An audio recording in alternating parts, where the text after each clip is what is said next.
오늘 우리에게 주신 하나님 말씀은 시편 1편 1절에서 6절까지 말씀입니다. 구약성경 805면에 있습니다. 시편 1편 1절에서 6절까지 우리 한 절씩 교독하시고 마지막 6절은 같이 봉독하도록 하겠습니다. 1절 하나님 말씀을 들으십시오. 복 있는 사람은 악인들의 꾀를 따르지 아니하며 죄인들의 길에 서지 아니하며 오만한 자들의 자리에 앉지 아니하고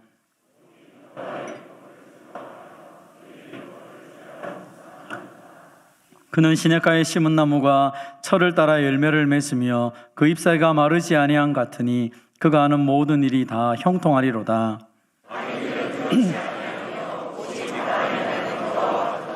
그러므로 악인들은 심판을 견디지 못하며 죄인들이 의인들의 모임에 들지 못하리로다. 무릇 의인들의 길은 여호와께서 인정하시나 악인들의 길은 망하리로다. 아멘. 네, 항상 찬송을 들을 때마다 너무 잘하시는 것 같습니다. 하나님께서 크게 받으실 것 같습니다. 새해가 되면 우리는 항상 인사를 합니다. 새해 복 많이 받으세요 라고 인사하는데, 근데 어떤 복을 받아야 과연 새해 복을 많이 받은 걸까요? 우리가 새해 복 많이 받으러 가면 일반적으로 좀 올해는 건강했으면 좋겠습니다. 올해는 사업이 잘 됐으면 좋겠습니다. 올해는 좀 행복했으면 좋겠습니다. 아마 이런 이야기가 기본적으로 많이 담겨 있는 것 같습니다. 여러 종교에서 많은 사람들이 그 복을 달라고 기복을 하죠. 그래서 새해 첫날이 되면 1월 1일 날 동해에 가서 해를 보기도 하고 산에 올라가기도 하고 여러 가지 많은 사람들이 복을 달라고 빕니다. 그래서 그 어떤 대상이든지 나에게 복을 주기만 하면 나는 그 대상을 위해서 뭔가를 대가를 지불하겠다라고 생각합니다. 그래서 기복주의가 사실은 많은 곳곳에 깔려 있습니다. 우리의 살아가는 모든 삶의 풍습도 그렇고 이사를 가는 것이나 손 없는 날 이런 표현 다 그 기복과 관련되어 있는 것이죠. 성경은 우리에게 기복에 대해서 가르칩니다. 그러나 성경은 기복주의에 대해서는 배척을 하고 있습니다. 무엇이 다른 것입니까? 우리가 복을 구하는 것은 누구에게 복을 구하는 것입니까? 성경은 우리에게 말하기를 하나님만이 복을 주신다라고 말씀하시죠. 그래서 하나님의 백성들이 하나님께 복을 달라는 것은 전혀 문제가 없습니다. 잘하는 것입니다. 왜냐하면 유일하게 우리에게 복을 주시는 대상은 하나님밖에 없기 때문입니다. 그래서 우리는 하나님 앞에 복을 달라고 많이 기도를 해야 됩니다. 그런데 한 가지 기억할 것은 세상 사람들이 요구하는 것처럼 하나님과 딜을 하는 것처럼 하나님 이렇게 해주시면 내가 이렇게 하지요. 하나님 복을 주시면 내가 이렇게 하지요. 이런 개념은 아니라는 것입니다. 하나님은 어떤 분이십니까? 우리가 아는 것처럼 하나님 자체가 복이시죠. 그 하나님께서 우리를 향해서 뭐라고 말씀합니까? 신명기 33장 29절에 보면 하나님께서 모세를 통하여 이스라엘 백성들이 이렇게 말합니다. 이스라엘이여 너는 행복한 사람이로다. 여호와의 구원을 나같이 얻은 백성이 누구냐? 그는 너를 돕는 방패시요 내 영광의 칼이로다. 내 대적이 내게 복종하리니 내가 그들의 높은 곳을 밟으리로다.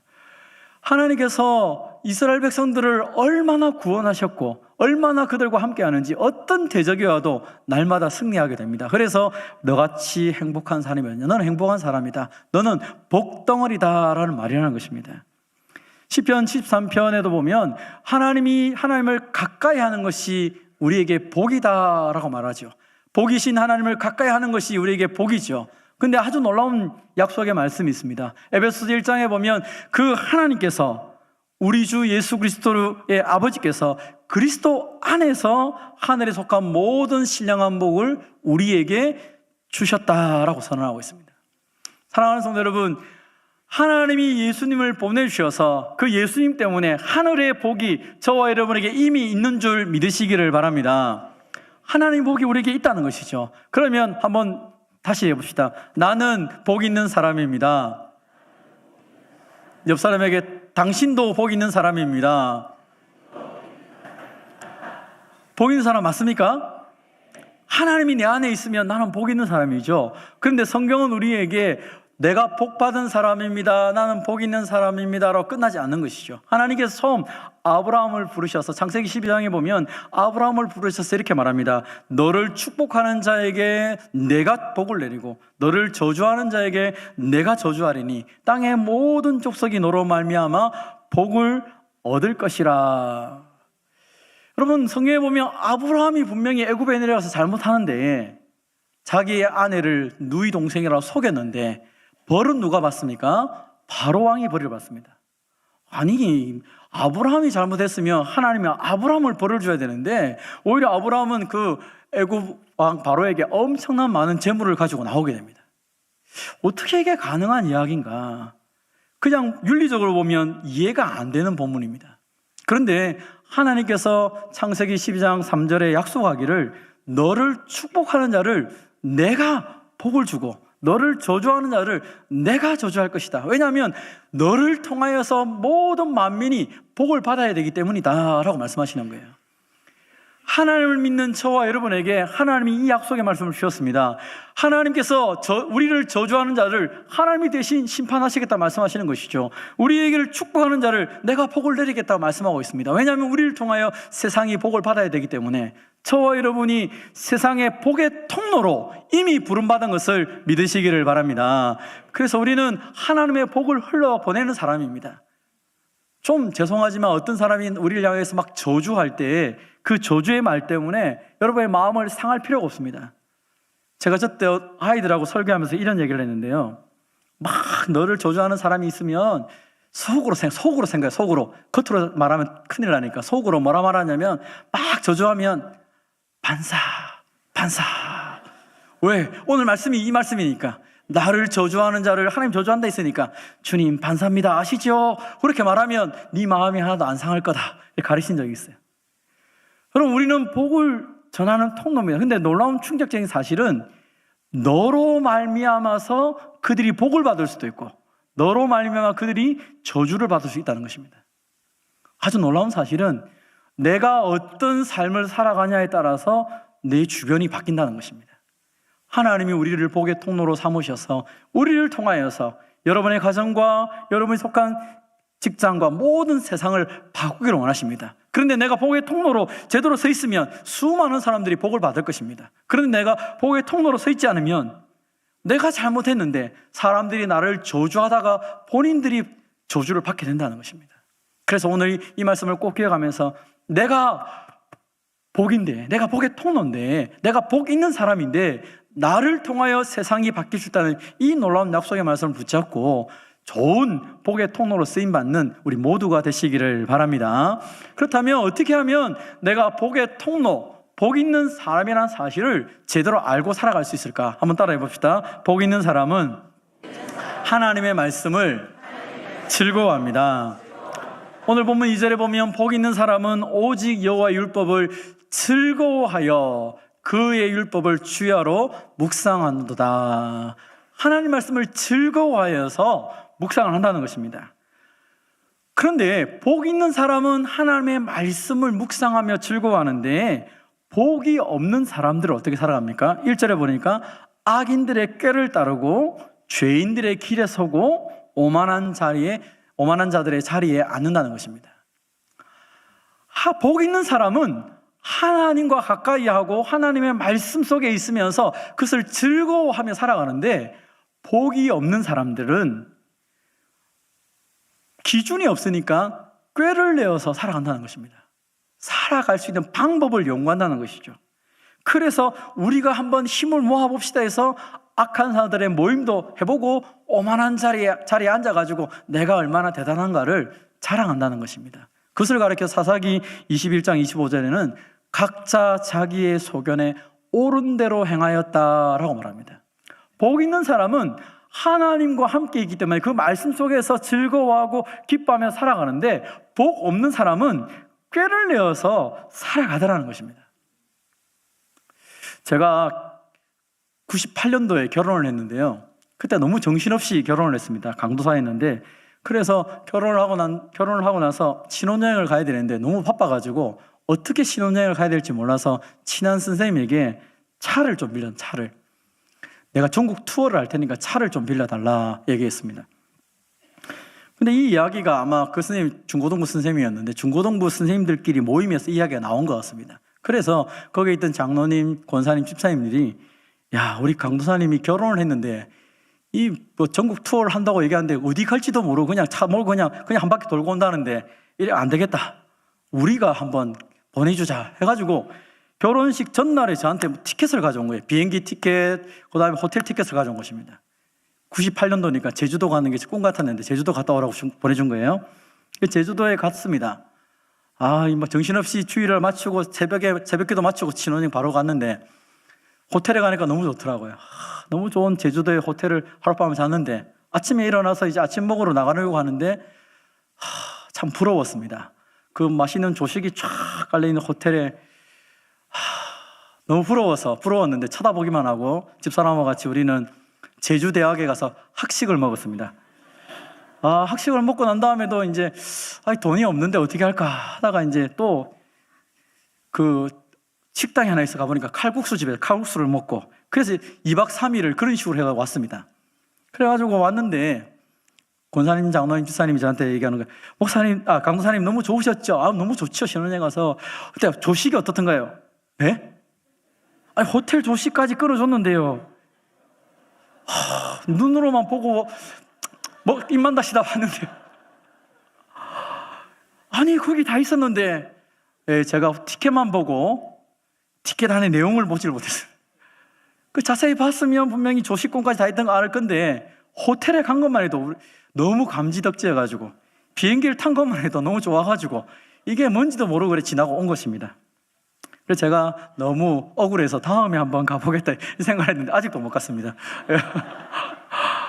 여러분, 저처럼 이렇게 어리석은 사람이 있으면 안 되겠죠. 근데 많은 사람들이 저처럼 어리석게 살아가는 것을 보았습니다.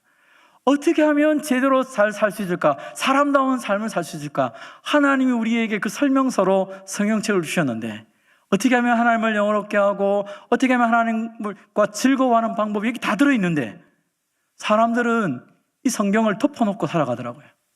그러니까 어떻게 살아야 되는지 몰라서 겨우 하는 게 뭡니까? 꾀를 내기 시작하는 거죠. 세상 사람들은 어떻게 살아가지? 어떻게 하지? 자꾸 꾀를 내고 어떤 세상의 가치관을 쫓아가다 보니까 하나님의 백성임에도 불구하고 복 있는 백성임에도 불구하고 세상 사람들과 비슷하거나 오히려 더 못한 삶을 살아갈 때가 많더라는 것입니다. 아마 여기 계신 성도님들 가운데 성경을 읽기 시작해서 이 성경의 단맛을 경험하신 분들은 제가 무슨 말 하는지 금방 알 것입니다. 나는 어떤 존재인지 몰랐는데 성경을 펴보니까 창세기 1장부터 말하시는 것이 보시기에 좋았더라. 내가 너를 얼마나 좋아하는지 아느냐. 온 세상을 너를 위해 만들어 놓았어. 하나님이 그렇게 말씀하시더라는 거예요. 그러니까 전에는 모든 거 볼 때마다 좀 이게 이게 산이 왜 있고 강이 왜 있고 이게 별로 좋지 않았는데 하나님이 나보고 좋아하라고 저 산도 저 강도 모든 걸 만드시다 생각하니까 행복한 거예요. 하늘에 반짝반짝 빛나는 별이 하나님 나를 위로해 주는 마음으로 띄워놨다고 생각하니까 얼마나 행복한지 모르겠어요. 성경을 읽다 보면 하나님이 나를 얼마나 사랑하시는지가 하나씩 드러나기 시작하는 것이죠. 그래서 복 있는 사람들은 여호와 율법을 즐거워하죠. 왜요? 읽으면 읽을수록 행복한 거예요. 하나님이 어떤 분이신지 하나님이 나를 위해서 무엇을 하시는지가 명백하게 드러나니까 행복하게 살아가는 것입니다. 세상 사람들이 안 부러운 거예요. 왜? 그거 성경 말씀 보니까 그거 썩어질 거라면서 그거 금방 사라질 건데 그건 뭐 좋아해? 나는 영원한 거 좋아하지. 그거 보고 행복하게 살아가더라는 것입니다. 그럼 사사기 시대에 우리 결론 알지 않습니까? 꾀를 내어서 막 힘을 갖추고 살아본들 하나님 없는 인생, 복 없는 인생의 결론이 무엇이었습니까? 결국 망하는 인생 아닙니까? 하나님 없으면 망하게 되는 것입니다. 그런데 하나님의 백성들은 너무 말씀을 즐거워하여서 그것을 주야로 밤이든지 낮든지 말씀을 읽으면서 행복해하는 것입니다. 2020년 한 해 동안 여기 있는 우리 모든 성도들이 하나님의 말씀의 단맛을 경험하여서 시간 가는 줄 모르고 이 성경에 깊이 빠져들기를 주님의 이름으로 축원드립니다. 하나님은 모세를 통하여서 왕이 세워지기 전에도 왕이 세워지거든 하면서 그에게 주신 말씀이 하나 있습니다. 신명기 17장 18절에 보면 그 율법을 등사해가지고 레위 사람 제사장 앞에 책을 기록하여서 평생 자기 옆에 두고 읽어서 여호와 경외하기를 배울 때 진정한 왕이 될 수 있다. 하나님의 통치를 실현하는 왕이 될 수 있다. 너 말씀 중심으로 살아라 라고 말하는 것입니다. 사랑하는 성도 여러분, 꾀를 내기 위해서 내 인생에 많은 시간을 허비하지 마시고 진짜 하나님 말씀 붙잡고 살아가는 저와 여러분이 되시기를 바랍니다. 하나님 말씀대로 살아가면 어떻게 됩니까? 오늘 본문에 보니까 시냇가에 심은 나무와 같은 사람이 된다라고 말하죠. 시냇가에 심은 나무는 어떻습니까? 오늘 보면 3절입니다. 그는 시냇가에 심은 나무가 철을 따라 열매를 맺으며 그 잎사귀가 마르지 아니한 같으니 그가 하는 모든 일이 다 형통하리로다. 여러분, 형통함을 경험하기를 원하십니까? 어떻게 하면 됩니까? 말씀을 즐거워하시면 됩니다. 그 말씀을 내 마음에 두면 됩니다. 그러면 그 말씀이 역사하여서 우리의 삶이 열매를 맺으며 잎사귀가 마르지 아니합니다. 예레미야 17장 7절 8절을 보시면 동일한 말씀을 예레미야를 통해 말씀합니다. 여호와를 의지하며 여호와를 의뢰하는 그 사람은 복을 받을 것이라. 그는 물가에 심어진 나무가 그 뿌리를 강변에 뻗치고 더위가 올지라도 두려워하지 아니하며 그 잎이 청청하며 가무는 해에도 걱정이 없고 결실이 그치지 아니함 같으리라. 아멘. 뿌리가 깊이 물속에 박혀 있으니까 수분을 빨아당깁니다. 아무리 날이 가물어도 모든 나무는 다 말라 죽는데 이 뿌리를 깊이 내린 나무는 오히려 더 청청해지는 것이죠. 여러분, 복 있는 사람은 세월이 가면 갈수록 어려움이 오면 올수록 더 푸르고 풍성한 열매를 맺는 줄 믿으시기를 바랍니다. 악인은 그렇지 않죠. 악인은 그렇지 않습니다. 오늘 4절 5절 보니까 악인은 그렇지 아니하다. 바람에 나는 겨와 같다라고 말합니다. 그래서 악인들은 심판을 견디지 못하고 의인들의 모임에 들어가지 못한다. 예레미야 17장 5절 6절은 말하기를 사람을 믿으며 육신으로 그의 힘을 삼고 마음이 여호와에게서 떠난 그 사람은 저주를 받을 것이라. 사막의 떨기나무 같아서 좋은 일 오는 것을 보지 못하고 광야 간조한 곳 건건한 땅 사람이 살지 않는 땅에 살리라. 우리에게는 분명한 것이 있습니다. 여러분, 우리의 신앙은 언제 명확하게 드러납니까? 좋은 일이 많을 때, 행복할 때는요 표가 나지 않습니다. 평상시에도 표가 나지 않습니다. 그런데 비가 오고 바람이 불고 태풍이 치면요 그 집이 모래 위에 지은 집인지 반석 위에 집인지 표가 나지 않습니까? 우리 인생도 마찬가지입니다. 그냥 평범한 일상에는 저 사람이 신앙이 좋은지 안 좋은지 모릅니다. 그런데 인생에 위급한 일이 생기면 그 사람의 신앙이 명확하게 드러납니다. 전에 있었던 교회에 한 권사님 가정에 남편이 갑자기 사고도 아니고 그냥 열심히 일하고 있는데 갑자기 쓰러져 버렸어요. 그래서 한 몸 반 몸을 쓰지 못하게 됐습니다. 그래서 병원에 누워있고 그래서 마음이 좀 안 좋았어요. 근데 이 권사님이 그때까지만 해도 뭐 교회 매주 한 번도 안 빠지고 늘 오고 봉사를 열심히 하는 분이 아니라 뭐 한 달에 한 몇 번씩 빠지고 봉사도 하지만 그래도 뭐 이렇게 하시는 분이었어요. 그래서 마음에 걱정이 되었습니다. 남편이 저렇게 됐는데 도시에 살다가 시골에 와가지고 남편이 어려움을 당했으니까 분명히 입에서 말이 나올 것이 명확할 건데 아이고 내가 이 시골에 와가지고 하나님 나에게 복 준다 복도 안 주고 이 남편은 이 중풍 걸리고 이 도대체 이 뭐냐 아이고 내 교회 안 나가겠다 이렇게 될까 싶어가지고 제가 신방을 갔습니다. 가서 권사님 힘드시죠? 목사님 안 힘듭니다. 하나님께서 우리에게 은혜 주실 겁니다. 걱정하지 마세요. 저 믿음 안 흔들립니다. 그러면서 오히려 새벽기도 나오시고 더 열심히 하시는 거예요. 나중에 또 물어봤죠. 왜 그렇습니까? 하니까 그분의 믿음이 원래 아주 좋은 믿음이었는데 사실 그동안 한 번씩 빠졌던 이유는 남편 때문에 조금 그런 고민이 있었던 거예요. 남편이 제대로 신앙생활 안 하니까 남편 신앙생활 제대로 하라고 그 붙잡고 이러저러 하다 보니까 주일날 교회를 자주 못 왔던 것 같아요. 그런데 남편이 병원에 누워있으니까 아이 잘 됐다 교회 열심히 나오고 더 기도하고 그 남편도 건강해서 교회 다시 나오기 시작했어요. 아니, 하나님 방식이 좀 희한하죠.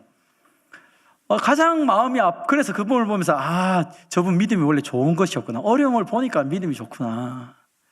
제가 마음이 가장 슬펐던 하나의 사건이 있었습니다. 어느 집사님 한 분이 27살 되는 아들이 죽었습니다. 갑자기 오늘 아침에 인사하고 돌아오는데 공부하고 있는데 갑자기 쓰러졌는데 그 자리에서 바로 죽었어요. 그래가지고 장례를 해달라고 연락이 온 겁니다. 목사님, 장례를 해주세요. 근데 마음이 너무 힘든 거예요. 얼마 전까지만 해도 그 집사님이 저에게 말한 게 뭐냐면, 목사님, 우리 아들 진짜 아들 잘생겼고 키도 크고, 그래서 우리 아들을 보면 너무 저는 밥을 안 먹어도 행복해요. 어머니가 저한테 그렇게 집사님이 고백을 했는데, 그 아들이 죽었으니, 갑자기 죽었으니, 그것도 뭐 특별한 이유 없어. 그냥 공부하다 그 자리에서 쓰러져 죽은 거예요. 장례식에 가서 장례를 인도하는데 뭐라고 설명을 할 수가 없어요. 뭐 장례를 할 수가 없는 거예요. 그래서 장례 말씀을 붙잡고 기도하면서 말씀 붙잡고 말씀을 전하고 나오는데, 그분이 저에게 이렇게 말씀하시는 거예요. 제가 볼 때 이분은 한 달에 한 2번 정도 교회에 나오시는 분이에요. 사업이 많이 바빠가지고 잘 못 나오는데, 그래서 별로 신앙이 좋다고 저는 생각해 보지 않았습니다. 근데 이분이 그때 이런 고백을 하시더라고요. 목사님, 제 아들이 천국 간 게 확실하죠? 확실합니다. 그러면 됐습니다. 하나님께서 내 아들을 이 세상에서 이 취업 전쟁하도록 내버려 두지 않으시고 먼저 저 천국에 불러가신 걸 생각하니까 처음에는 눈물이 나서 하나님 원망스러웠는데, 하나님께서 데려갔다 생각하니까 하나님 하고 있는 게 내 하고 있는 것보다 더 좋은 것 같아요. 그래서 이제 저는 더 열심히 살 거예요. 왜? 천국에서 나를 기다리고 있는 아들 때문에, 그 아들 보기 위해서 열심히 달려갈 거예요. 그래서 그분이 신앙생활을 정말 아름답게 했습니다. 저는 그때 보면서 사람들이 외모를 보고 하나님은 중심을 본단 말이 저 말인 거구나. 나는 저분이 신앙이 좋다고 생각 안 했는데 이 큰 어려움을 경험하고 나서 그 하나님을 붙잡고 살아가는 삶을 보니까 참 저분의 신앙이 살아있구나라는 것을 깨닫게 됐습니다. 사랑하는 성도 여러분, 우리의 신앙이 때로는 연약하게 보일 수도 있습니다. 그러나 어려움이 닥치다 보면 우리의 진실을 알 수 있는 것이죠. 그 뿌리가 어디에 있는지를 알게 된다는 것입니다. 저는 저와 여러분의 뿌리가 하나님 말씀 깊숙한 곳에 있기를 바랍니다. 그래서 세월이 가면 갈수록, 어려우면 어려울수록 그 풍성한 열매를 확실히 볼 수 있는 저와 여러분이 되시기를 바랍니다. 그래서 하나님께 인정받는 사람이 다 되시기를 바랍니다. 하나님 인정한다는 말은 무슨 말입니까? 하나님 보살펴 주시고 책임져 주시고 돌본다는 것입니다. 어떤 상황이 되어도 그 말씀 붙잡고 살아가는 인생을 책임져 주신다는 것이죠. 그 하나님이 책임져 주시기 때문에 우리의 인생은 어떤 일을 만나도 낙심하는 것이 아니라 하나님 바라보고 나아가는 것입니다. 그래서 다윗이 시편 23편에 고백한 것이 무엇입니까? 여호와는 나의 목자시니 내게 부족함이 없으리로다. 주께서 내 원수의 목전에서 내게 상을 차려주시고 기름을 내 머리에 부으셨으니 내 잔이 넘치나이다. 하나님 말씀에 뿌리를 깊이 내린 사람들에게, 그 사람들이 살아가면 살아갈수록 고백하는 내용이 무엇입니까? 하나님이 나를 인도하시고 하나님 나를 보호하시기 때문에 나는 부족함이 없다. 내 인생은 그 하나님 때문에 넘치는 생애다라고 고백하는 것입니다. 이 놀라운 고백이 저와 여러분의 고백이 되시기를 바랍니다. 우리가 결심을 합니다. 말씀 읽고 살아가곤 합니다. 주님 때도 살기곤 합니다. 그런데 때로 우리가 약할 때가 있습니다. 그런데 오늘 주님이 우리에게 약속의 말씀 하나 주십니다. 우리 베드로전서 5장 10절 같이 한번 읽어보도록 하겠습니다. 이 약속의 말씀이 2026년을 시작하는 저와 여러분에게 혹시 믿음이 약한 분이 있다면 이 말씀을, 나의 말씀 붙잡고 크게 외치면서 그렇게 기도하시면 좋겠습니다. 우리 함께 말씀을 봉독하겠습니다. 시작. 모든 은혜의 하나님 곧 그리스도 안에서 너희를 부르사 자기의 영원한 영광에 들어가게 하시니가 잠깐 고난당한 너희를 친히 온전하게 하시며 굳건하게 하시며 강하게 하시며 터를 견고하게 하시리라. 아멘. 우리의 믿음이 약해도, 우리가 조금 결심이 약해도 모든 은혜를 주신 하나님께서 친히 온전하게 하시고 친히 굳건하게 하시고 친히 강하게 하시고 친히 견고하게 하실 것입니다. 그래서 이 한 해를 마무리할 때 하나님 말씀 뿌리를 깊이 내려서 하나님이 주시는 그 놀라운 열매들을 맺는 복 있는 사람으로 세상 가운데 서 있을 것입니다. 저와 여러분을 통하여 하나님께 받은 복이 이 세상 가운데 흘러가는 것을 맛보며 경험하며 살아가는 저와 여러분 되시기를 주님의 이름으로 축원드립니다. 이 시간 같이 한번 말씀을 통해서 말씀을 가지고 한번 찬양하기로 원합니다. 우리가 복의 통로로 살아가기 위해서는 말씀 가운데 있어야 된다고 말씀하셨습니다. 주님, 우리가 말씀의 생명을 걸기 원합니다. 이 말씀 붙잡고 살아가기 원합니다. 주님, 우리에게 은혜를 베풀어 주십시오. 결단하는 마음으로 우리 함께 고백하도록 하겠습니다. 말씀 앞에서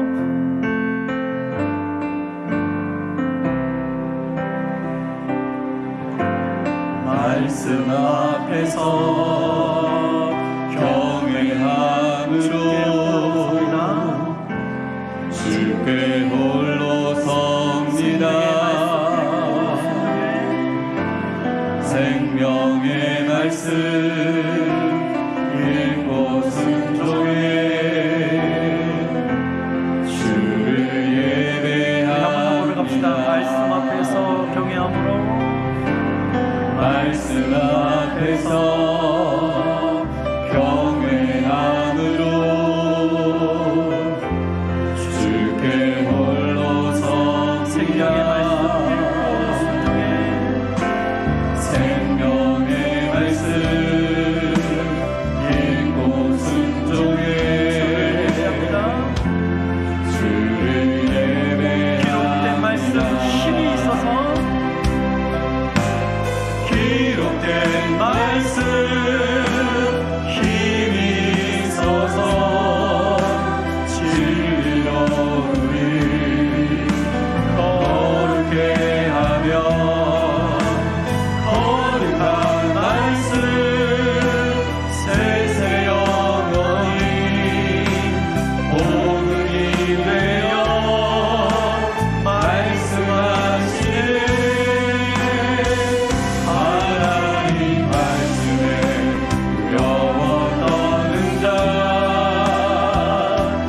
그 말씀에 생명을 거는 자, 한 사람 찾으시는 주님의 약속을 믿어. 하나님 말씀에 명을 거는 자, 순종하며 주 따라가는 자, 영원한 하나님 나라 이뤄갈 주의 노래요.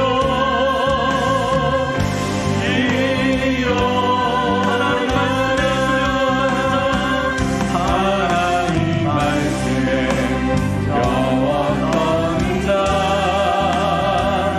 그 말씀에 생명을 거는 자, 한 사람 찾으시는 주님의 약속을 믿어.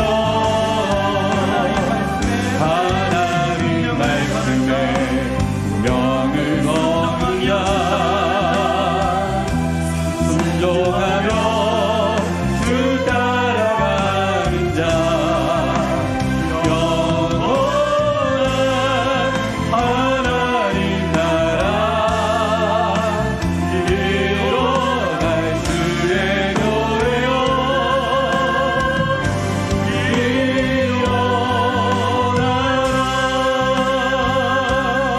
주의 말씀 붙잡고 우리 한번 기도하고 합니다. 하나님, 우리를 향해서 복 있는 사람이라고 선언했습니다. 너를 축복하는 자를 내가 축복하고 너를 저주하는 자를 내가 저주할 것이라. 천하 만민이 너희를 통하여서 복을 받을 것이라 말씀했습니다. 하나님, 내가 복 있는 사람으로 하나님 이 세상을 아름답게 하는 사람이 되기 원합니다. 하나님, 내가 주의 말씀을 붙잡음을 통하여서 물가에 심은 나무가 세월이 가면 갈수록 어려움을 갈수록 그 믿음의 뿌리 내림을 통하여서 날마다 푸르고 창창한 열매를 맺은 것처럼 우리의 인생이 복된 인생이 되게 하시고 우리를 통하여 우리 가정이, 우리 직장이, 우리가 하는 모든 곳이 복을 받는 은혜의 역사가 되기 원합니다. 하나님, 우리 교회를 통하여서 이 창원의 복을 받게 하시고 저 진의 땅의 복을 받게 하시고 하나님, 우리를 사용하여 주시고 이 마지막 시대에 하나님 인정하는 사람 될 수 있도록 주님 우리를 사용해달라고 주신 말 붙잡고 이 시간 함께 기도하겠습니다. 하나님 아버지, 감사합니다. 오늘 이 시간 가운데 말씀 주심을 감사드립니다. 사랑하는 주님, 2025년 16년을 함께 시작하며 하나님께 믿음으로 나아가고 합니다. 사랑하는 주님, 우리에게 너는 복 있는 사람이라고 말씀해 주셔서 감사합니다. 하나님 아버지, 복 있신 하나님께서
우리를 도와주게 구원하여 우리 사모자를 뜻대로 하나님 우리의 축복의 손으로 복의 손으로 사용하여 주시고 역사하여 주시고 은혜를 주여